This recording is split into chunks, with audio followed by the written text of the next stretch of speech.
I majored in English literature, but I ventured into one of my elective courses. I did American literature, and that included one or two of the plays of a fellow named Thomas Lanier Williams, who in later years you came to know as Tennessee Williams, who wrote plays which became the famous movies like Cat on a Hot Tin Roof, Night of the Iguana, The Glass Menagerie, the whole lot.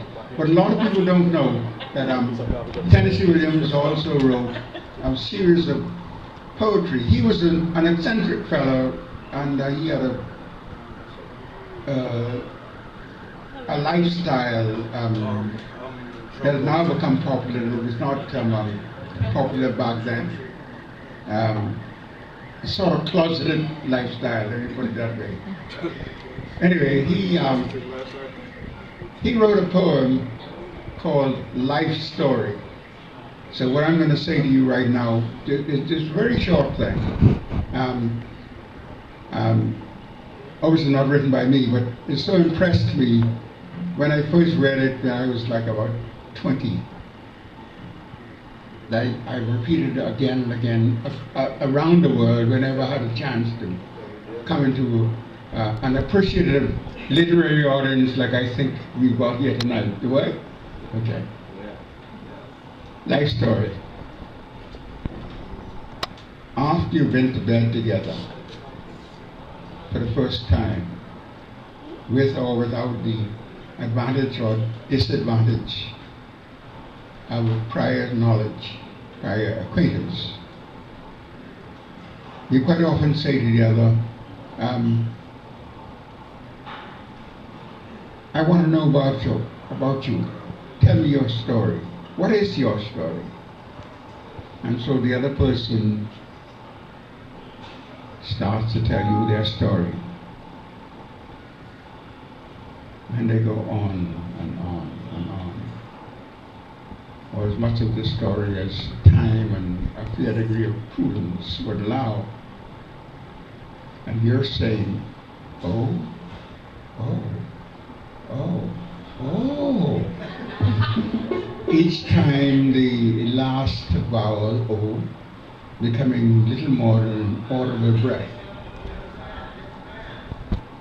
And then there's some interruption. Slow room service comes up with ice cubes, and one of you has to get up and go to the bathroom to pee and look in the bathroom mirror in mild astonishment.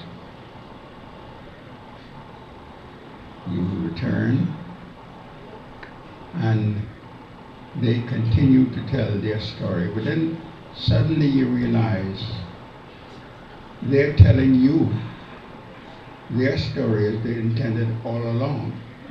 And you're saying, oh, oh, oh, oh, each time the last oh becoming barely more than an inaudible breath as slow room service comes up with a bowl of melted ice cubes down the hall.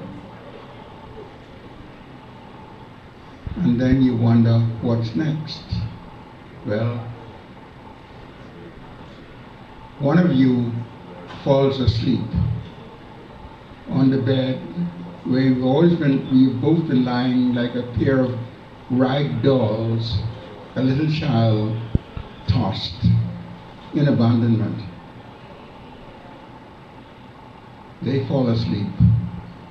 And then the other falls asleep also. A lighted cigarette in their mouth. And that's how people burn themselves to death in hotel rooms. Thanks, folks.